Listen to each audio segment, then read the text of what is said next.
Subscribe कीजिए ध्येय IAS channel को और बेल आइकन को दबाइए लेटेस्ट वीडियो सबसे पहले देखने के लिए।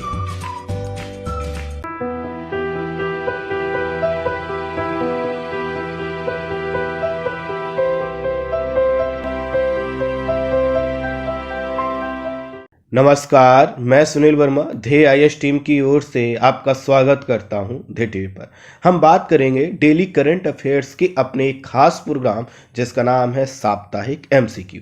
इसमें डेली करंट अफेयर्स के जो वीडियो मैं आप तक पहुंचाता हूं उसमें कवर किए गए टॉपिक से कुछ एमसीक्यू अर्थात मल्टी चॉइस क्वेश्चंस बनाकर मैं आपके सामने प्रस्तुत करता हूं, जिसको सॉल्व करके आप ये चेक कर सकते हैं कि करंट अफेयर्स के टॉपिक से किस प्रकार के प्रश्न बन सकते हैं, आप उन प्रश्नों को सॉल्व करने की कंडीशन में हैं या नहीं है, अगर सॉल्व करते हैं तो कहां कहां पर ह्यूमन एरर होता है, इन सभी चीज़ों का समाधान आप इस प्रोग्राम को सॉल्व करके कर सकते हैं।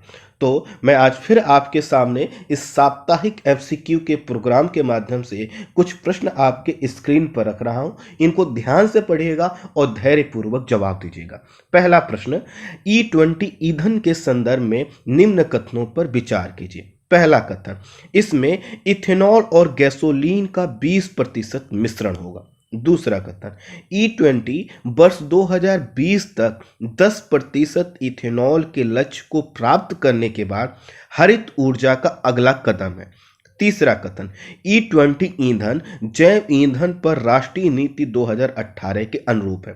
अब आपको यह बताना है कि आखिर सही कथनों का विकल्प कौन सा है। कुछ विकल्प A, B, C, D के रूप में दिए गए हैं, लेकिन सबसे पहले आप इन कथनों को डिसाइड कीजिए कि आखिर कथन 1, 2, 3 में कौन कौन से कथन सही हैं, क्योंकि उसके बाद जब मैं आपको विकल्प दिखाऊंगा तो आपके लिए आसान होगा कि जो आपने डिसाइड किया है उसी विकल्प को आप ढूंढिए और उसको ऑप्ट कर दीजिए। अब देखिए, एक एक करके कथनों पर विचार करते हैं। आपने डिसाइड भी किया होगा कि आपका आंसर क्या। पहला कथन, इसमें इथेनॉल और गैसोलीन का 20% मिश्रण होगा। बिल्कुल सही। किसकी बात कर रहे हैं हम? E20 ईंधन के विषय में। तो E20 ईंधन क्या है, हाल ही में चर्चा में बना हुआ था। सरकार एक प्रस्ताव लेके आई थी और प्रस्ताव में यह कहा गया था कि जो गैसोलीन है, जो पेट्रोल है, उसमें अब हम क्या करेंगे, आने वाले समय में 20% मिश्रण करेंगे। और ये जो 20% मिश्रण का लक्ष्य रखा गया है वर्ष 2030 तक, अर्थात जब भी हम गैसोलीन लेंगे अर्थात पेट्रोल लेंगे तो उसमें 20% इथेनॉल होगा। यही क्या था, E20 ईंधन होगा। तो पहला कथन बिल्कुल सही है। दूसरा जो कथन है कि E20 वर्ष 2020 तक 10% इथेनॉल को लक्ष्य 10% इथेनॉल के लक्ष्य को प्राप्त करने के बाद हरित ऊर्जा का अगला कदम है, यह गलत है। क्योंकि ये जो 10% का जो टारगेट है हम अभी अचीव नहीं कर पाए हैं, प्राप्त नहीं कर पाए हैं। और ये जो 10% का मिश्रण का लक्ष्य है यह वर्ष 2022 तक रखा गया है। अर्थात जो भी हम पेट्रोल लेते हैं उसमें अभी हम मात्र और मात्र 5.6% इथेनॉल ही मिलाते हैं, जबकि हमारा टारगेट है कि वर्ष 2022 तक हमें 10% मिश्रण करना है और 2030 तक हमें क्या करना है, 20% मिश्रण करना है। और इसी को नाम दिया गया है E20 ईंधन, जो कि हाल के समय में चर्चा में बना हुआ था। इस तरह से इसमें जो कथन दूसरा इसमें लिखा गया है कि E20 वर्ष 2020 तक 10% इथेनॉल के लक्ष्य को प्राप्त करने के बाद, नहीं, हम लक्ष्य को अभी प्राप्त नहीं कर पाए हैं। वर्ष 2022 में यह देखेंगे कि आखिर हम इसको जो है कि प्राप्त कर पाते हैं कि नहीं। तो इस तरह से यह जो कथन है यह गलत है। और उसके बाद हम तीसरा कथन देखें तो तीसरा कथन है E20 ईंधन जैव ईंधन पर राष्ट्रीय नीति 2018 के अनुरूप है। ये बिल्कुल सही है। तो हमें क्या पता चला, हमें यह पता चला कि पहला जो कथन है और तीसरा कथन है वह सही है, दूसरा कथन क्या है, गलत है। तो देखिए, ए विकल्प के रूप में है, सभी कथन सत्य हैं, गलत हो गया। 1 और 3 सही हैं, इसलिए हमने भी यही डिसाइड किया है। हमारा जो अभी मैंने व्याख्या की उसके हिसाब से क्या निकला कि बी हमारा सही आंसर होगा, 1 और 3, क्योंकि 2 तो क्या है, गलत है। अगले प्रश्न पर बढ़ते हैं। अगला प्रश्न वह है निम्नलिखित कथनों पर आपको फिर से विचार करना। पहला कथन, इथेनॉल को एथिल एल्कोहल भी कहा जाता है, जिसकी शुद्धता 95% होने पर इसे शोधित स्प्रिट कहते हैं। दूसरा कथन, बायो इथेनॉल को किण्वन अर्थात फर्मेंटेशन की प्रक्रिया से बनाया जाता है, यह गाड़ियों के माइलेज को बढ़ा देता है। अब आपको यह बताना है कि सही विकल्प कौन सा है। क्या दोनों कथन सही हैं, दोनों कथन गलत हैं, ये सभी विचार करना। पहले आप इन पर विचार कीजिए, कथन 1 और 2 को ध्यान से पढ़िए। पहला कथन है कि इथेनॉल को एथिल एल्कोहल भी कहा जाता है, जिसकी शुद्धता 95% होने पर इसे शोधित स्प्रिट कहते हैं। ये बिल्कुल सही है, अर्थात जो इथेनॉल है इसको एथिल एल्कोहल भी कहते हैं। और सही बात है कि अगर इसमें अन्य चीज़ों का, पानी से हर चीज़ को हटा दिया जाए, जो भी इसकी अशुद्धियाँ होती हैं जो हम इथेनॉल प्राप्त करने के संदर्भ में इसमें आ जाती हैं, तो अगर उनको हटा देते हैं तो सही बात है कि अगर इसकी शुद्धता 95% हो जाएगी तो इसको कहेंगे शोधित स्प्रिट। तो बिल्कुल सही है। उसके बाद जो है कि दूसरा कथन कि बायो इथेनॉल को किण्वन फर्मेंटेशन की प्रक्रिया से बनाया जाता है, ये भी सही है। लेकिन जो अगला सेंटेंस लिखा हुआ है कि यह गाड़ियों के माइलेज को बढ़ा देता है, यह गलत है। ये गाड़ियों के माइलेज को बढ़ा नहीं देता, इसीलिए एक चिंता बनी हुई है कि आने वाले समय में जब हम बायो इथेनॉल का या फिर इथेनॉल का मिश्रण गैसोलीन में करेंगे तो गाड़ियों का माइलेज प्रभावित हो सकता है। तो इस तरह से कथन दूसरा जो है कि क्या हो गया, गलत हो गया। तो अब देखिए विकल्प क्या होगा कि केवल एक कथन सही है। आंसर क्या होगा, सी होगा, ना कि अन्य कुछ। अगला प्रश्न वह है सिगेला के संदर्भ में असत्य कथन का हमको चयन करना है। पहला कथन, यह एक प्रकार का वायरस है जो गंदे जल में उत्पन्न होता है। दूसरा, इससे आंत संबंधी समस्याएं उत्पन्न होती हैं। तीसरा, यह एक संक्रामक बीमारी है जिसका प्रसार कोझिकोड में हाल ही में हुआ था। आपको पता करना है कोझिकोड कहाँ पे है। डी, यह बच्चों को ज़्यादा प्रभावित करता है। अब आपको यह बताना है कि जो 4 कथन दिए गए हैं, इन 4 कथनों में कौन सा ऐसा कथन है कि जो गलत है, और किसके संदर्भ में, सिगेला के संदर्भ में। तो एक एक करके कथनों पर विचार करें तो यह एक प्रकार का वायरस है, गलत है। यह एक प्रकार का बैक्टीरिया है जो गंदे जल में पाया जाता है, वहीं पर उत्पन्न होता है, खाना वगैरह सड़ता है।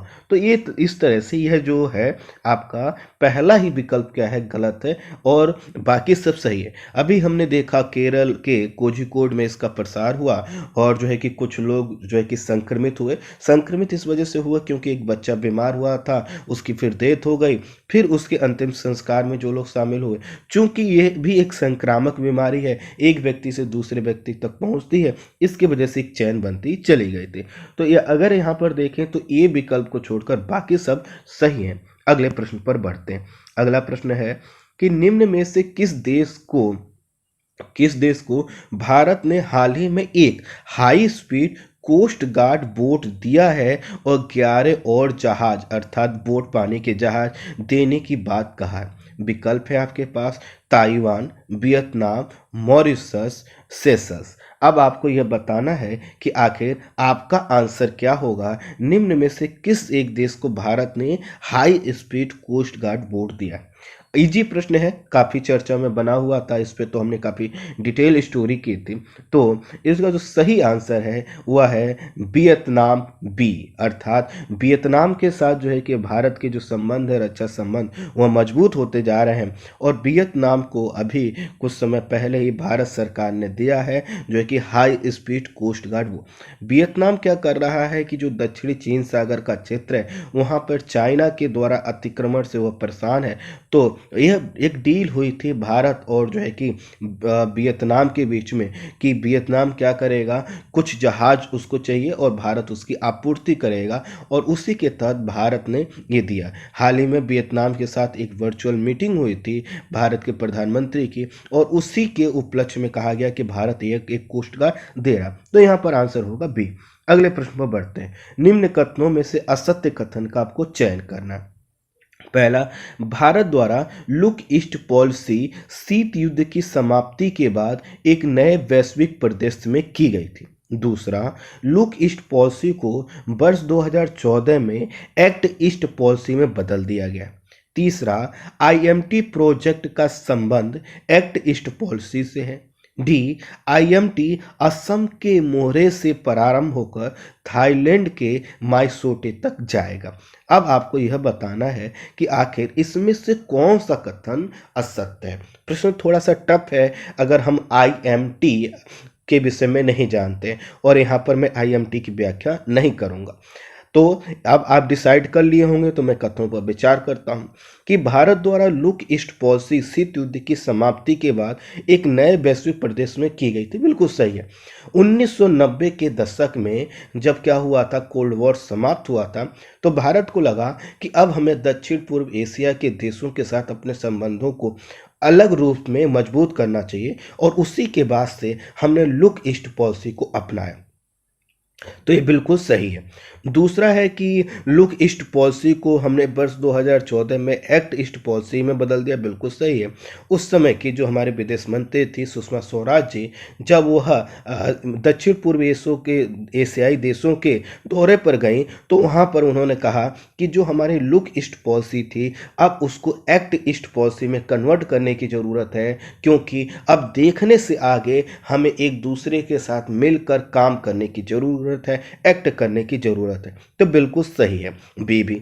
तीसरा जो है कि आईएमटी प्रोजेक्ट का संबंध एक्ट ईस्ट पॉलिसी से। आईएमटी का मतलब है इंडिया म्यांमार थाईलैंड प्रोजेक्ट। ये क्या है, एक 4 लेन का हाईवे प्रोजेक्ट है, और सही बात है, इसका संबंध एक्ट ईस्ट पॉलिसी से है। डी जो है कि आईएमटी असम के मोहरे से नहीं, मणिपुर के मोहरे से प्रारंभ होकर थाईलैंड के माइसोते तक जाएगा, म्यांमार के मांडले से होते हुए। जैसा कि हमने कहा, इसमें इंडिया है, म्यांमार है, थाईलैंड है, तो इसमें भी क्या है, इंडिया के जो है कि पूर्वोत्तर राज्य मणिपुर के मोहरे से प्रारंभ होगा, और जो है कि म्यांमार के मांडले से होते हुए थाईलैंड के माइसोते तक जाएगा। तो इस तरह से डी विकल्प जो है कि गलत है। अगले प्रश्न पर बढ़ते हैं। BCIM अर्थात बांग्लादेश, चाइना, इंडिया, म्यांमार के संदर्भ में निम्न कथनों पर आपको विचार करना है। पहला, यह चीन के कुनमिंग से कलकत्ता तक बनाया गया कॉरिडोर है। दूसरा कथन, यह चीन के वन बेल्ट रोड इनिशिएटिव का हिस्सा है, लेकिन भारत अपने शर्तों पर इसमें शामिल हुआ है। अब आपको यह बताना है कि सही विकल्प कौन सा है। केवल एक सही है, क्या दोनों कथन सही हैं, केवल 2 सही है, ये आपको बताना है। तो एक बार पहले ऊपर डिसाइड कर लीजिए कि आखिर कथन 1, 2 में कौन सा सही है, फिर आपके पास जो विकल्प है उनको आप देखकर ऑप्ट कर दीजिएगा। तो बात करते हैं ये पहले कथन पे। यह चीन के कुनमिंग से कलकत्ता तक बनाया गया कॉरिडोर है। यह कॉरिडोर, पहली बात तो ये कथन गलत है, कलकत्ता तक बनाया गया ही नहीं। हाँ, ये चीन का प्रस्ताव था कि चीन के कुनमिंग से कलकत्ता तक और जो है कि एक हाईवे कॉरिडोर बनाया जाए, और इसमें शामिल होंगे बांग्लादेश, चीन, इंडिया, म्यांमार। लेकिन भारत ने कहा कि नहीं, हम जो है कि चीन के वन बेल्ट रोड इनिशिएटिव का हिस्सा नहीं बनेंगे, और इसके वजह से ये जो BCIM अर्थात बांग्लादेश, चाइना, इंडिया, म्यांमार का कॉरिडोर एक बनना था, वह नहीं बन पाया। तो इस तरह से कि पहला तो कथन गलत है ही है, दूसरा इसमें लिखा हुआ है कि यह चीन के वन बेल्ट रोड इनिशिएटिव का हिस्सा है, लेकिन भारत अपने शर्तों पर इसमें शामिल हुआ नहीं, भारत शामिल भी नहीं हुआ। तो इस तरह से क्या है कि दोनों कथन सही नहीं है, अर्थात दोनों कथन क्या है, गलत है। आंसर होगा डी। अगले प्रश्न पर बढ़ते हैं। जापान अपना ईस्ट वेस्ट इकोनॉमिक कॉरिडोर कहां से कहां तक बना रहा है। तो देखिए यहाँ पर एक शब्द छूट गया है, कॉरिडोर। जापान अपना जो है कि ईस्ट वेस्ट इकोनॉमिक कॉरिडोर कहां से कहां तक बना रहे हैं, आपको बताना। तो पहला विकल्प है वियतनाम के दानांग से म्यांमार के यांगून तक। दूसरा है वियतनाम से थाईलैंड के माइसोते तक। तीसरा है कुनमिंग से हनोई तक। चौथा है वियतनाम से कंबोडिया तक। काफ़ी इजी प्रश्न है अगर आपने जो है कि ट्रांस ईस्ट एशिया कॉरिडोर के विषय में पढ़ा होगा तो इसको बनाया जा रहा है जापान के द्वारा वियतनाम के डानंग से म्यांमार के यांगून तक। जैसा कि हमने बताया कि जो आईएमटी प्रोजेक्ट है वो भी यांगून तक जाएगा, यांगून से होते हुए मासोते तक जाएगा, और ठीक इसी तरह से जो वियतनाम के डानंग से लेकर म्यांमार के यांगून तक जापान कॉरिडोर बना रहा है ये भी जाएगा।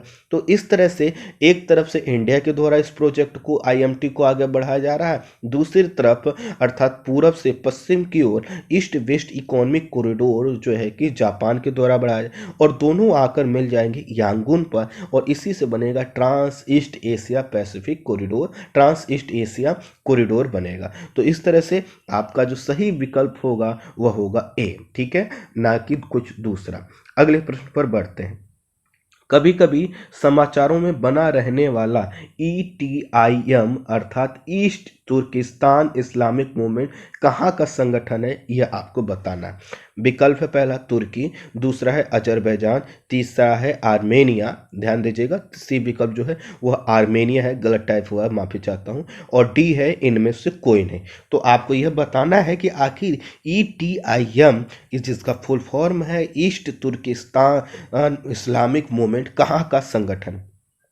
इजी प्रश्न है, चूंकि अभी हमने कुछ समय पहले इसमें बात की थी, तो इसका जो सही आंसर है वह है डी। डी इस वजह से है क्योंकि इसका जो संबंध है वह चीन के सिंजियांग प्रांत से। चीन के सिंजियांग प्रांत में जो उइगर मुस्लिम समुदाय के लोग रहते हैं उनमें से कुछ लोग यह चाहते हैं कि हम क्या करें, आतंकवाद और अलगाववाद का सहारा लेकर चाइना से आज़ादी प्राप्त कर लें, और ऐसे ही लोगों का संगठन है ETIM। हालांकि यह जो संगठन है ये कैसा है, क्या कार्य करता, बहुत जानकारी नहीं है। कई समीक्षकों का तो यहाँ तक कहना है कि चाइना यह जो है कि फेक एक जो है कि क्या कर रखा है, उसने एक संगठन बना रखा है और इस संगठन में खुद से ही कुछ गतिविधियां करवाकर बाकी अन्य उइगर समुदायों को टारगेट करता है। तो देखिए हमने कहा कि चीन के सिंजियांग प्रांत से इसका संबंध है, तो इस तरह से इसमें लिखा नहीं है कि चीन कहीं, तो हमारा आंसर क्या होगा, डी। अगला प्रश्न, ज्वालामुखी के संदर्भ में असत्य कथन का आपको चयन करना है। पहला, ज्वालामुखी का लावा मैग्मा चेंबर से निकलता है जो स्थोनोस्फीयर का भाग है। दूसरा, ज्वालामुखी का लावा संवहनी तरंगों के माध्यम से ऊपर आता है। तीसरा, लावा में सिलिका की मात्रा ज़्यादा होने पर वह कम विस्फोटक होता है। डी, केंद्रीय प्रकार के ज्वालामुखी से भूकंप आता है। अब आपको इसमें से असत्य कथन बताना। ये बहुत ही अच्छा कॉन्सेप्चुअल प्रश्न है, अगर ज्वालामुखी को आपने ध्यान से पढ़ा होगा तभी आप क्या कर पाएंगे, इसका सही आंसर ऑप्ट कर पाएंगे। चलिए देखते हैं। पहला विकल्प जो है कि ज्वालामुखी का लावा मैग्मा चेंबर से निकलता है जो एस्थोनोस्फीयर का भाग है, बिल्कुल सही। एस्थोनोस्फीयर 100 से 200 किलोमीटर की गहराई में पृथ्वी के अंदर वाला भाग है। इसी के एक भाग में मैग्मा का निर्माण होता है जिसको मैग्मा चेंबर कहते हैं, तो ये बिल्कुल सही। दूसरा, ज्वालामुखी का लावा संवहनी तरंगों के माध्यम से ऊपर आता है, बिल्कुल सही है। जैसा कि मैंने यह जब किलाउआ जो ज्वालामुखी है उसके संदर्भ में जब मैंने बात की थी तो मैंने आपको समझाया था कि आखिर जो टेम्परेचर का ट्रांसफ़र होता है कैसे होता है, हाई टेम्परेचर से लो टेम्परेचर की ओर, और इसी बीच जो है कि उसमें हाई टेम्परेचर से लो टेम्परेचर की ओर ट्रांसफ़र होने के क्रम में संवहनी तरंगें उत्पन्न होती हैं और इन्हीं के माध्यम से भी लावा आता है, ये भी सही है। तीसरा जो है कि लावा में सिलिका की मात्रा ज़्यादा होने पर वह कम विस्फोटक होता है, ये गलत है। सिलिका जो होता है वह लावा को चिपचिपा और गाढ़ा बना देता है, और जब चिपचिपा और गाढ़ा लावा निकलेगा तो ज़्यादा विस्फोटक होगा, तो इस तरह से क्या है, गलत है। बाकी डी जो केंद्रीय प्रकार के ज्वालामुखी से भूकंप आता है, बिल्कुल सही है। दरारी प्रकार से भी आ सकता है, लेकिन यहाँ पे यह नहीं लिखा कि केवल केंद्रीय प्रकार के ज्वालामुखी से भूकंप आता है, इसमें ये लिखा है केंद्रीय आता है, तो बिल्कुल सही बात है। जब भी ज्वालामुखी की क्रिया होगी भूकंप आएगा। तो यहाँ पे असत्य कथन कौन सा था, आपका सी। अगले प्रश्न पर बढ़ते हैं। अगला प्रश्न है, माउंट किलाउआ हाल के समय में चर्चा में बना हुआ था, इसके संदर्भ में आपको असत्य कथन का चयन करना है। पहला, यह एक शांत प्रकार का ज्वालामुखी है, लेकिन हाल ही में इसमें विस्फोट हुआ था जिसके कारण भूकंप भी आया। यह हवाई द्वीप पर स्थित है। सी, मोनालोआ ज्वालामुखी इसके समीप ही स्थित है। डी, यह एक काल्डेरा वाला ज्वालामुखी है। अब आपको बताना है कि कौन सा गलत है। तो इसमें भी जो पहला विकल्प है वो गलत है। यह एक शांत प्रकार का ज्वालामुखी नहीं है, यह जो है कि एक जो है कि सक्रिय ज्वालामुखी है। मैंने आपको बताया था 1952 से लेकर अब तक 34 टाइम्स अर्थात 34 बार इसमें क्या हो चुका है, विस्फोट हो चुका है। जब इतने फ्रीक्वेंसी है विस्फोट होने के, तो किसी भी एंगल से हम उसको शांत नहीं, शांत तब कहते हैं जब कई वर्षों तक, कभी लंबे समय तक क्या हो, इसमें जो है कि विस्फोट की कोई क्रिया ना हो। बाकी ये सही बात है कि पहला विकल्प आपका गलत हो गया, और ये भी सही बात है कि इसमें विस्फोट हुआ था लेकिन ये शांत प्रकार का नहीं है। हाँ, भूकंप भी आया था, ये सही है। बी जो है कि हवाई द्वीप पर स्थित है, सही है। मोनोलोआ ज्वालामुखी इसके समीप ही स्थित है, टच करते हैं एक दूसरे को। और मैंने बताया भी था कि जो हवाई द्वीप जो है कि वहाँ पर एक नेशनल पार्क है ज्वालामुखी का, उसी में ये दोनों हैं। ये एक प्रकार का काल्डेरा वाला ज्वालामुखी है, बिल्कुल सही है। 2 से 3 किलोमीटर के एरिया में इसका विस्तार है। काल्डेरा का मतलब होता है कि ऐसा ज्वालामुखी जिसका जो मुख है उसमें बहुत बड़ा गड्ढा बन गया है, और इसी को काल्डेरा वाला बोलते हैं। तो ये बना हुआ। अगला जो प्रश्न है वह केयर्न एनर्जी हाल के समय में चर्चा में बनी हुई थी, इसके संबंध में कौन सा कथन सही नहीं है, यह आपको बताना है। पहला, ये यूके वेस्ट, यहाँ वेस्ट नहीं है, वेस्ट है अर्थात आधारित, यूके आधारित कंपनी है जो तेल और गैस की खोज एवं व्यापार करती। बी, इस कंपनी ने भारत के कृष्णा गोदावरी बेसिन, थार मरुस्थल और असम के घाटी क्षेत्र में तेल और गैस की खोज किया है। सी, भारत द्वारा रेट्रोस्पेक्टिव कानून के तहत लाए गए टैक्स का इस कंपनी द्वारा विरोध किया था। ठीक है। डी, हेग स्थित पीसीए अर्थात परमानेंट कोर्ट ऑफ जो है कि आर्बिट्रेशन ने केएन के पक्ष में फैसला सुनाया है। अब आपको यह बताना है कि आखिर इसमें से कौन सा कथन गलत है। केयर एनर्जी का जो हाल ही में विवाद बना हुआ था, एक एक करके कथनों पर विचार। यह यूके बेस्ड कंपनी है, बिल्कुल सही है। तेल और गैस की खोज का व्यापार करती है, ये भी सही है। दूसरा, इस कंपनी ने भारत के कृष्णा गोदावरी बेसिन, थार मरुस्थल और असम घाटी क्षेत्र में तेल और गैस की खोज की है, गलत है। इस समय देखिए असम घाटी क्षेत्र में इसने तेल और गैस की खोज नहीं की। हाँ, कृष्णा गोदावरी बेसिन और थार के मरुस्थल में इसकी भूमिका है, लेकिन असम की घाटी में नहीं है, यही गलत था। बाकी भारत द्वारा रेट्रोस्पेक्टिव कानून के तहत लगाए गए टैक्स का इस कंपनी ने विरोध किया था, बिल्कुल सही है। और पीसीए ने, जो हैग में स्थित पीसीए है अर्थात परमानेंट कोर्ट ऑफ आर्बिट्रेशन ने, उसने केयर्न के पक्ष में फैसला सुनाया और भारत सरकार से कहा है कि ये ठीक से नहीं किया गया। कुल मिलाकर आगे बढ़ते हैं। यूनेस्को के विषय में अब आपको असत्य कथन का चयन करना है। पहला कथन कि यह संयुक्त राष्ट्र की विशेष एजेंसी है जो शिक्षा, विज्ञान और संस्कृति के क्षेत्र में अंतर्राष्ट्रीय सहयोग को बढ़ाती। दूसरा, इसकी स्थापना 1945 में हुई थी, इसका मुख्यालय जिनेवा में। सी, इसकी वर्तमान अध्यक्षा अंद्रा ओचोले हैं। डी, इसके सदस्यों की संख्या 193 है। यूनेस्को अभी भी चर्चा में बना हुआ था, हमेशा चर्चा में बना रहता है, तो उसके विषय में एक प्रश्न है। तो देखिए, पहला है कि यह संयुक्त राष्ट्र की विशेष एजेंसी है, बिल्कुल सही बात है। और विशेष किस मामले में है कि शिक्षा, विज्ञान और संस्कृति के क्षेत्र में ही स्पेशलाइजेशन के रूप में कार्य करती। इसकी स्थापना 1945 में हुई थी। इसका मुख्यालय जो है कि जिनेवा में नहीं है, पेरिस में। यही गलत हो गया, बाकी सब कुछ सही है। इसकी जो वर्तमान अध्यक्ष है वह आंद्रे ओचोले हैं, बिल्कुल सही है। 193 मेंबर्स है इसके, लेकिन इसका मुख्यालय पेरिस में है, ना कि जेनेवा में। आगे बढ़ते हैं अगले प्रश्न पर, और वो भी यूनेस्को से ही है। यूनेस्को की अंतर सरकारी समिति के 15वें सत्र में किस देश की हॉकर संस्कृति को अमूर्त सांस्कृतिक विरासत की प्रतिनिधि सूची में शामिल किया गया? पहला विकल्प मलेशिया, दूसरा वियतनाम, तीसरा है थाईलैंड, चौथा है सिंगापुर। काफ़ी इजी प्रश्न है, क्योंकि इस प्रकार के जो आर्ट एंड कल्चर के प्रश्न हैं ये तो आपसे पूछे जाते रहे हैं और इसमें आपका इंटरेस्ट होना भी चाहिए, अदरवाइज इस प्रकार के प्रश्न काफ़ी कठिन हो जाते हैं। हॉकर संस्कृति, इसका जो संबंध है वह है आपका सिंगापुर से। और सिंगापुर की इस संस्कृति में क्या होता है, जो वहाँ पे स्ट्रीट वेंडर्स होते हैं उन्होंने यहाँ पर जो खाने पीने का जो पूरा एक सिस्टम विकसित किया है वो काफ़ी जो है कि आत्मीय भरा, काफ़ी जिंदा दिली है। इसी के कारण इस संस्कृति को महत्व देते हुए इसकी पहचान को सुरक्षित करने के लिए सिंगापुर की हॉकर संस्कृति को अभी यूनेस्को की अंतर सरकारी समिति के 15वें सत्र में इसे जो है कि शामिल किया गया है। ठीक है, तो आगे बढ़ते हैं अगले प्रश्न पर, और वो है बिटकॉइन के संदर्भ में आपको निम्न कथनों पर विचार। पहला कथन, इसका निर्माण क्रिप्टोग्राफी की पद्धति से किया जाता है। दूसरा, यह एक आभासी मुद्रा है जो कंप्यूटर एल्गोरिदम पर बनती है। तीसरा कथन, इसका लेन देन पीयर टू पीयर होता है। अब आपको बताना है कि आखिर कौन कौन से कथन सही हैं, ये आपको बताना है। एक एक करके कथनों पर विचार कर लें। तो बिटकॉइन क्रिप्टोग्राफी की पद्धति, हाँ बिल्कुल सही है। क्रिप्टोग्राफी का मतलब होता है कि इसका जो पूरा यह कोई एक, पहली बात तो एक वर्चुअल मुद्रा है, कोई फिजिकल मुद्रा तो है नहीं, तो इसको जो है कि कैसे इसकी कोडिंग की जाती है, कोडिंग करके इस मुद्रा का निर्माण किया जाता है, तो बिल्कुल सही बात है, क्रिप्टोग्राफी। आभासी मुद्रा है और कंप्यूटर के एल्गोरिदम पर आधारित, तो बिल्कुल सही है। इसका लेन देन पीयर टू पीयर होता है, अर्थात कोई मीडियोकर इसमें नहीं होता है, बिल्कुल सही है। तो इस तरह से सभी कथन सही हैं, आंसर होगा ए। अगले प्रश्न पर बढ़ते हैं। टीएफआर के विषय में निम्न कथनों पर विचार कीजिए। पहला कथन, इसका संबंध एक महिला द्वारा अपने प्रजनन जीवन में दिए गए जीवित जन्म से है। दूसरा, टीएफआर अधिक होने पर जनसंख्या विस्फोट की स्थिति उत्पन्न होती है। अब आपको कथन और कारण के संदर्भ में इनकी व्याख्या करनी है।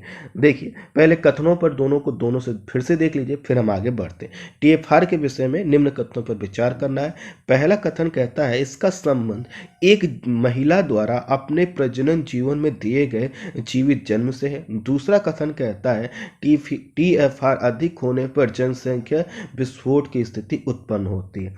अब पहला जो विकल्प वो कहता है, कथन और कारण दोनों सही हैं और कारण कथन की व्याख्या करता है। पहला विकल्प क्या कह रहा है, दोनों सही हैं और कारण जो है वो कथन की व्याख्या भी करता है। दूसरा, कथन और कारण दोनों सही हैं लेकिन कारण कथन की व्याख्या नहीं करता है। सी ऑप्शन आपके पास है, केवल कथन सही है, और डी है केवल कारण सही है। अब आपको बताना है कौन सा सही है। तो इसका जो सही आंसर है वो ये है कि यह कथन और कारण दोनों सही हैं और कारण कथन की व्याख्या भी करता है। टीएफआर का जैसे हमने मतलब बताया था आपको कि एक महिला अपने जीवन काल में कितने बच्चों को जन्म देती हैं और वह अपने आप को, अपने पति को रिप्लेस करती हैं, तो उसको 2.1 होना चाहिए। अगर ज़्यादा है, 3 है, 4 है, 5 है टीएफआर, तो इसका मतलब क्या है, एक महिला के द्वारा ज़्यादा बच्चों को जन्म दिया जा रहा है जिससे जनसंख्या विस्फोट की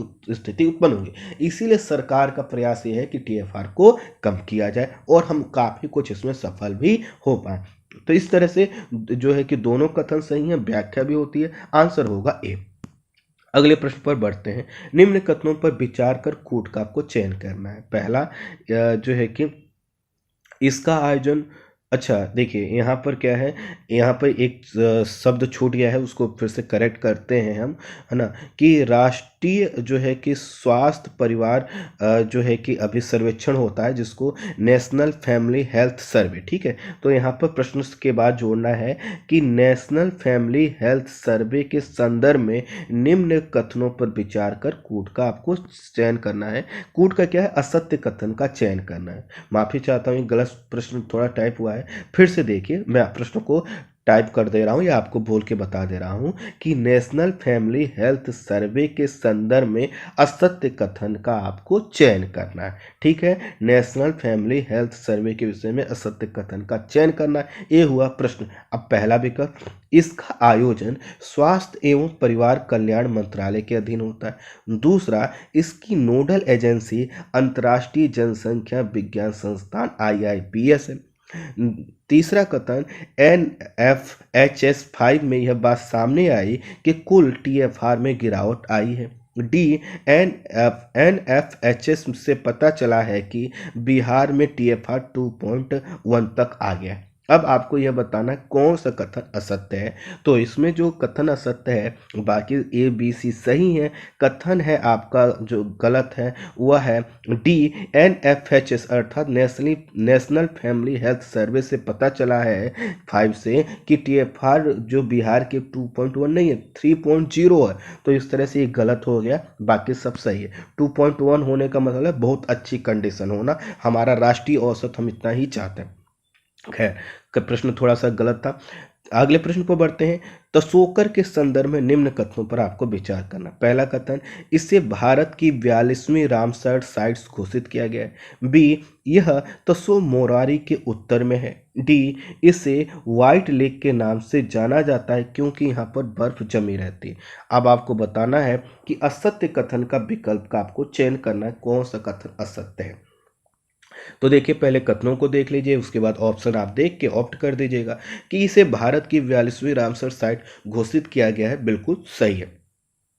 यह तसो मुरहुरी के उत्तर में है, ये भी सही है। मैंने आपको दिखाया था पूर्वी लद्दाख वाला जो क्षेत्र है तो वहाँ पर यह स्थित है। और तसो मोरारे जो यहाँ का लद्दाख का पहला जो है कि रामसर साइट था, इसके दक्षिण में है, तो स्वाभाविक है तसो मोरारी के यह क्या होगा, जो है कि उत्तर में होगा। तो ये और पहला और दूसरा कथन सही है।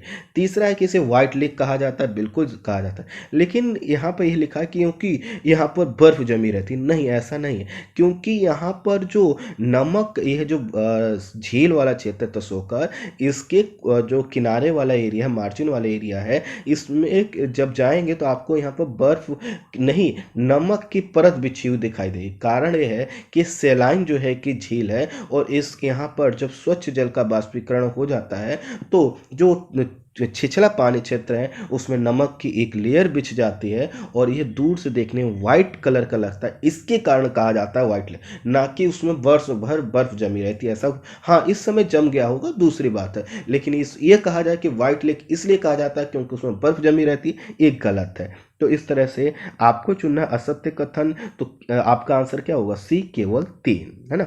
अगले प्रश्न पर बढ़ते हैं। अगला प्रश्न, निम्न कथनों में से असत्य कथन का चयन कीजिए। पहला विकल्प, तसोकर झील क्षेत्र यहाँ के नोमैडिक अर्थात खानाबदोश जो घुमंतु लोग होते हैं उनको नोमैडिक बोला जाता है। तो यहाँ के नोमैडिक लोगों के लिए नमक प्राप्ति का मुख्य स्रोत है। दूसरा विकल्प, चांगपा यहाँ के स्थानीय लोग हैं। सी, तसोकर झील क्षेत्र को IBA घोषित किया गया है। डी, थुगजे यहाँ के विशिष्ट जीव हैं। अब आपको यह बताना है कि आखिर इन 4 ABCD में से कौन सा कथन असत्य है। तो देखिए, पहला जो कथन है कि तसोकर झील क्षेत्र यहाँ के नोमैडिक लोगों के लिए नमक प्राप्ति का मुख्य स्रोत है, बिल्कुल सही है। क्योंकि इतनी ऊंचाई पर नमक मिलना बहुत कठिन होता है और यहाँ पर मिलता है, इसी के कारण यहाँ के नमक का व्यापार पहले तिब्बत तक होता था। और यहाँ के जो लोग हैं, खानाबदोश लोग हैं, जो नोमैडिक लोग हैं, उनके लिए नमक प्राप्ति का मुख्य स्रोत है, बिल्कुल सही। चांगपा यहाँ के स्थानीय लोग हैं, बिल्कुल सही है। और चांगपा लोगों ने क्या किया है, जो तसोकर झील क्षेत्र है उससे लगभग 3 किलो दक्षिण में अपना एक निवास क्षेत्र बनाया है, और उसको बोला जाता है थुगजे। थुगजे क्या है कि यह जो चांगपा समुदाय के लोग हैं उनका निवास स्थल है, जबकि डी विकल्प लिखा हुआ है कि थुगजे यहाँ के विशिष्ट जीव हैं, गलत है। तो इस तरह से असत्य कथन का चयन करना था, डी हमारा असत्य कथन।